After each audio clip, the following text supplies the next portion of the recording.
तो दोस्तों, एक और नया दिन और एक नई कहानी किस्सा लेके मैं बलजीत परमार आपके सामने हाज़िर हूँ।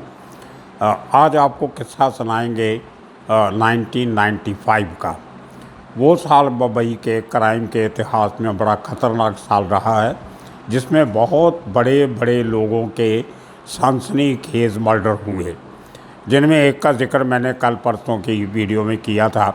बीजेपी के बड़े लीडर रामदास नायक का मर्डर होता है उनके घर के बाहर, और उनके घर के नज़दीक ही 2-3 किलोमीटर के फासले पे बांद्रा इलाके में ही उस ज़माने की सबसे बड़ी जो प्राइवेट एयरलाइन कंपनी थी, एविएशन कंपनी, जिसका नाम बहुत सारे लोगों ने सुना होगा, ईस्ट वेस्ट एयरलाइंस, उसके मालिक तकीउद्दीन वाहिद का उनके ऑफिस के बाहर गाड़ी में बैठे हुए मर्डर किया जाता है। बहुत बड़ा सनसनीखेज मर्डर था।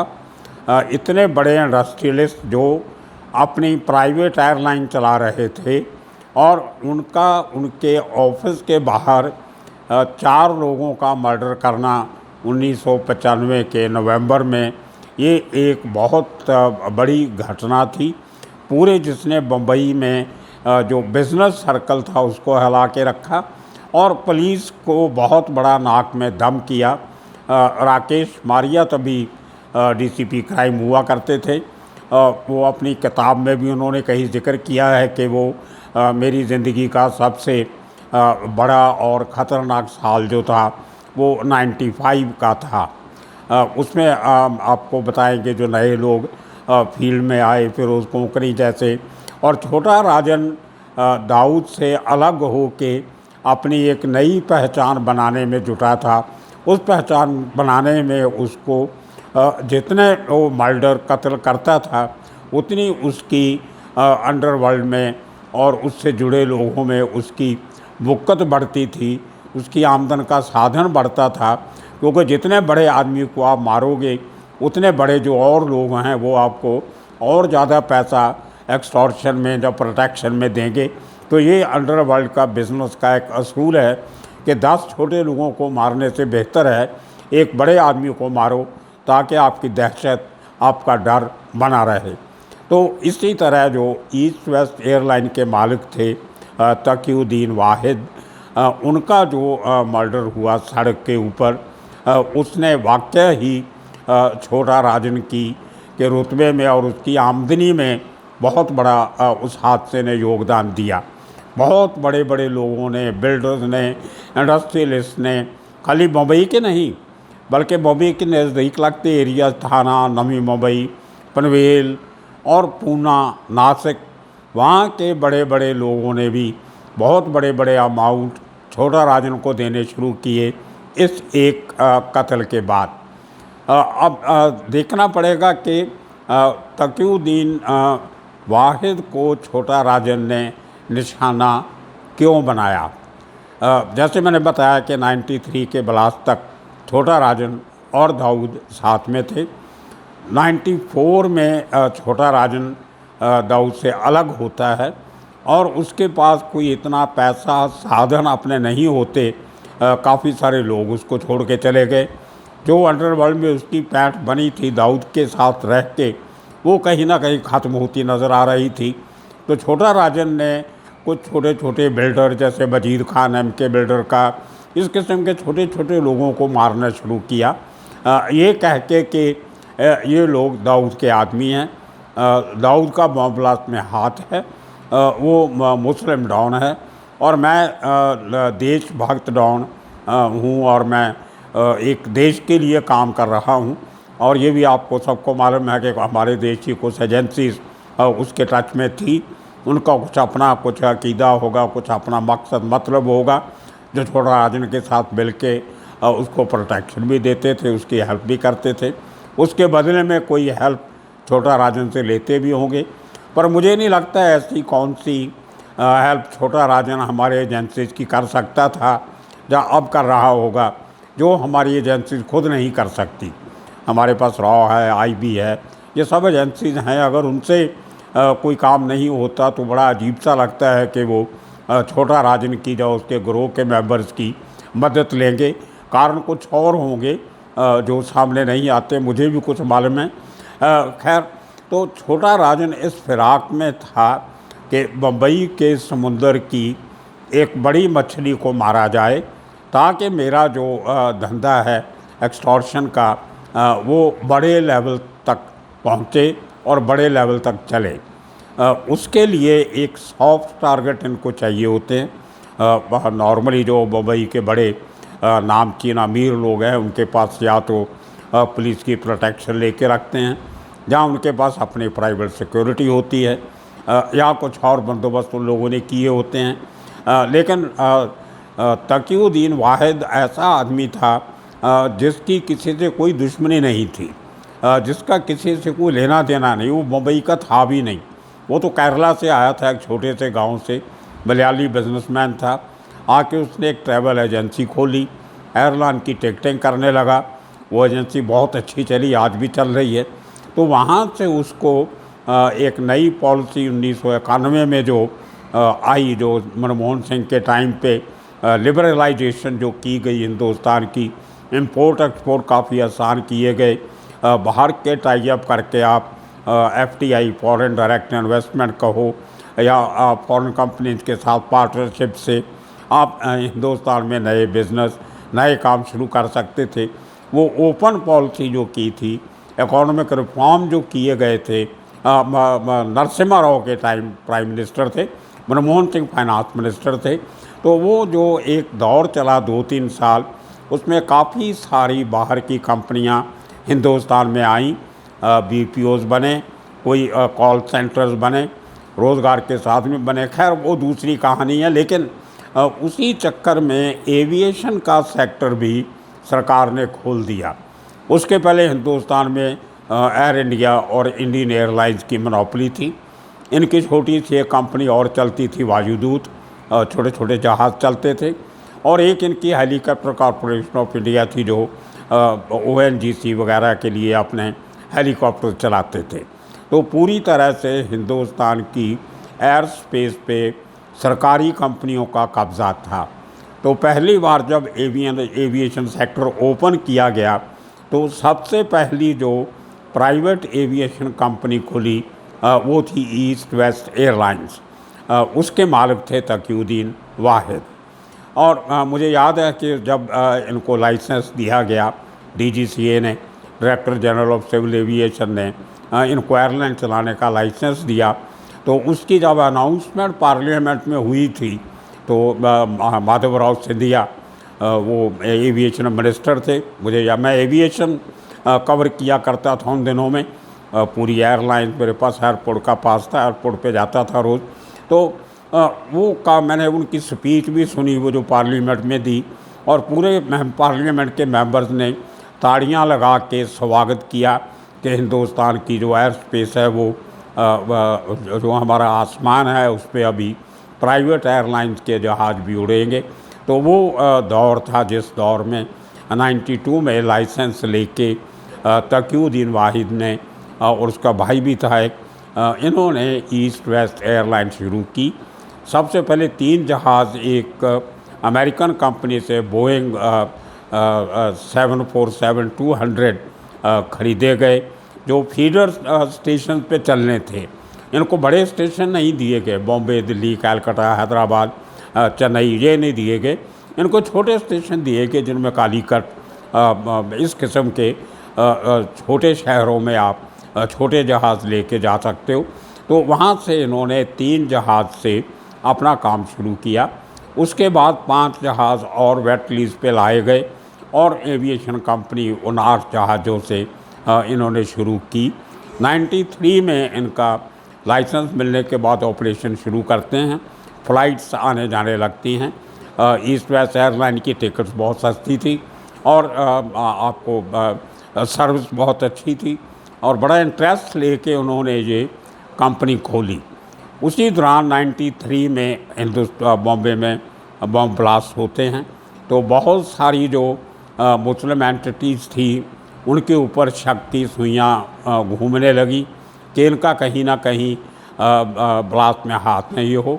शायद कुछ लोगों की जो ब्लास्ट के इन्वॉल्व थे वो जब हिंदुस्तान छोड़ के एक दिन पहले या 2 दिन बाद हिंदुस्तान छोड़ के गए, तो कई लोगों ने इनकी जो ट्रैवल कंपनी थी, टिकटिंग कंपनी, वहाँ से टिकट्स भी शायद ली थी कुछ, उसकी वजह से भी एक शक की सुई इनके ऊपर घूमने लगी।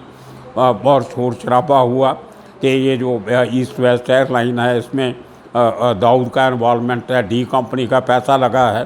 तो फिर पार्लियामेंट में शोर शराबा हुआ, इनके ऊपर एक्शन होना चाहिए। तो फिर मुझे याद है कि माधवराव सिंधिया की एक स्टेटमेंट आई थी हाउस में कि एविएशन शुरू करने के पहले हम उनके जो प्रमोटर्स हैं और जो उनके पार्टनर्स हैं बाहर, उनकी पूरी जो उनकी जो तहकीकात करते हैं, पूरी तरह उसकी इन्वेस्टिगेशन होती है, उनका बैकग्राउंड चेक किया जाता है, और उसमें हमारी एक्सटर्नल एजेंसी RAW और डोमेस्टिक हमारी एजेंसी IB इंटेलिजेंस ब्यूरो वो इन्वॉल्व होते हैं।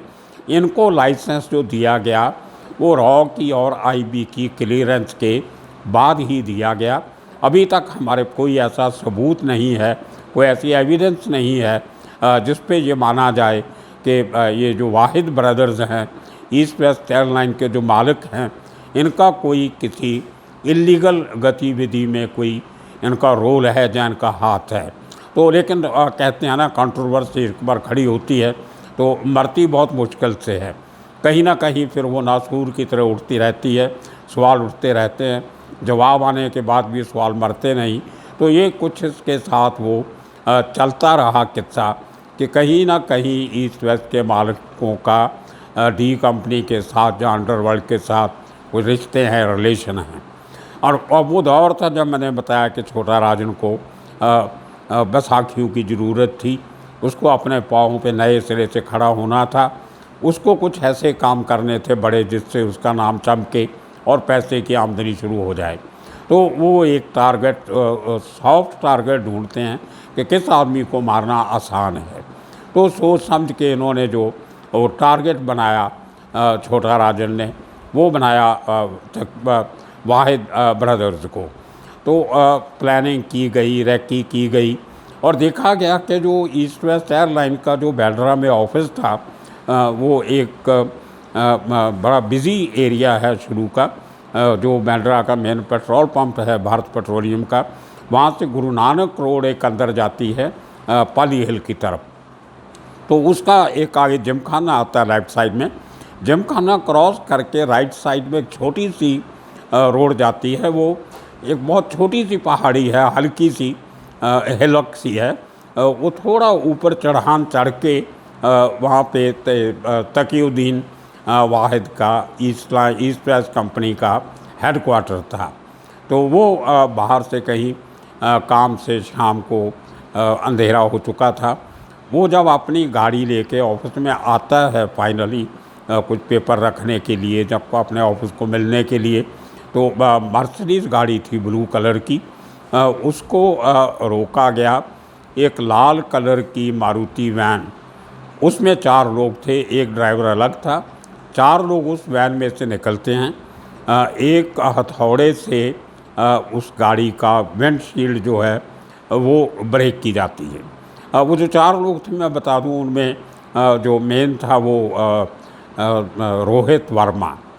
वही रोहित वर्मा जो 2000 में बैंकॉक में जब छोटा राजन पे मुन्ना झगड़ा के लोग अटैक करते हैं, तो वो उस हमले में रोहित वर्मा मारा जाता है। वही रोहित वर्मा इस 4 मेंबर्स की टीम को लीड कर रहा था। छोटा राजन का खास आदमी था, उस समय मुंबई में था। उसके साथ था विल्सन जोसेफ जॉन डिसूजा, वो दूसरा एक शार्प शूटर था, बड़ा हेल्थी आदमी था।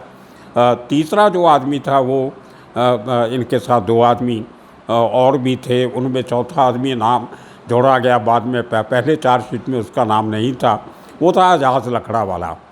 वो एजाज लकड़ा वाला का नाम बाद में जोड़ा गया। तो ये एक आदमी बच्ची पांडे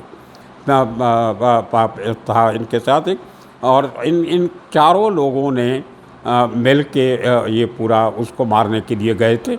और जैसे ही गाड़ी को मारुति वैन ने रोका लाल कलर की, तो डसूज़ा गाड़ी से उतरा और उसने एक हथौड़े किस्म के हथियार से विंडशील्ड को तोड़ा और रोहित वर्मा और बच्ची पांडे ने उसको गोलियां चलाई अंधाधुंध, 30-32 गोलियां चलाई, जिनमें से 2 उसके ड्राइवर को भी लगी, लेकिन वो बाद में बच गया।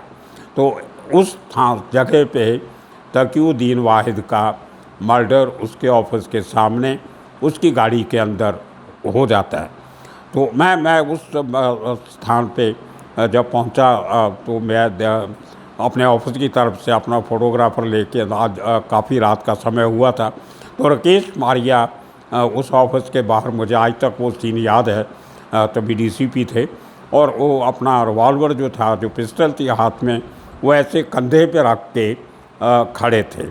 तो जैसे मैं उनको जाके विश किया और पूछा कि क्या हुआ, तो ही वॉज़ वेरी एंग्री, बहुत गुस्से में थे। सर कि पता नहीं शहर में क्या हो रहा है, इस किस्म से अगर सड़कों पे इस किस्म के लोगों के मर्डर होने लग गए तो पुलिस क्या करेगी और लोग क्या करेंगे। He was very upset and very angry, और रिवॉल्वर उनके हाथ में उंगली पर को लगाई हुई, और पूरी क्राइम ब्रांच के ऑफिसर उस जगह को छानबीन कर रहे थे। डॉग स्क्वाड मंगाया गया था और वो इस कहीं ना कहीं से कोई सुराग ढूंढने की कोशिश में थे, लेकिन कोई सुराग जो किलर थे, ये चारों किलर छोड़ के नहीं गए।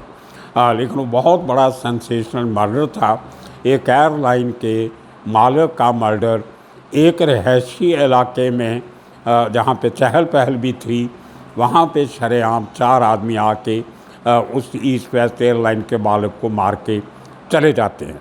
उसके बाद जो आपको मालूम है सब के रोहित वर्मा जो था वो बैंकॉक में मारा गया। जो जॉन डसूज़ा था वो 2-3 साल के बाद प्रदीप शर्मा के साथ एक एनकाउंटर में मारा गया। बच्ची पांडे जेल में गया, अरेस्ट हुआ, बाद में बरी भी हो गया। और जो एजाज लकड़ा वाला था उसको अभी उसके ऊपर वो केस जो है वो अभी मुंबई पुलिस की हिरासत में है। उसके ऊपर वो केस जो है वो नए सिरे से चलेगा, क्या उसको सज़ा होती नहीं होती है वो देखने वाली बात है। लेकिन इस अनसनी केस मर्डर के बाद जहां ईस्ट वेस्ट एयरलाइन का तो नुकसान होना ही था, इसके मर्डर के बाद जो 3 जहाज़ एक बाहर की कंपनी से लिए थे पहले, उनका किराया नहीं दिया गया। उस कंपनी ने दिल्ली हाई कोर्ट में केस किया। हाई कोर्ट ने तीनों जहाज़ जो थे वो ग्राउंड कर दिए, उड़ने से मनाही कर दी, और जो दूसरे 5 जहाज़ थे उनकी भी वही तकलीफ़ हुई। और अल्टीमेटली 1997 में ईस्ट वेस्ट एयरलाइन थी वो बंद हो गई, और उनकी ट्रैवल एजेंसी आज भी चल रही है। लेकिन इस मर्डर के बाद जो छोटा राजन का जो एक आमदन का साधन था वो बहुत बड़ा, और जो उसके जो खर्चे बाहर रह के होते थे वो उसके होने लगे। और ये एक छोटा राजन ने एक बड़ी किलिंग जिसको बोलते हैं, एक बड़ा शिकार मार के अपना भला जरूर कर लिया। आज तक के लिए ये किस्सा यही ख़त्म करते हैं। कल एक नई कहानी नया किस्सा लेके फिर हाज़िर होंगे। तब तक के लिए आप सबका शुक्रिया, धन्यवाद।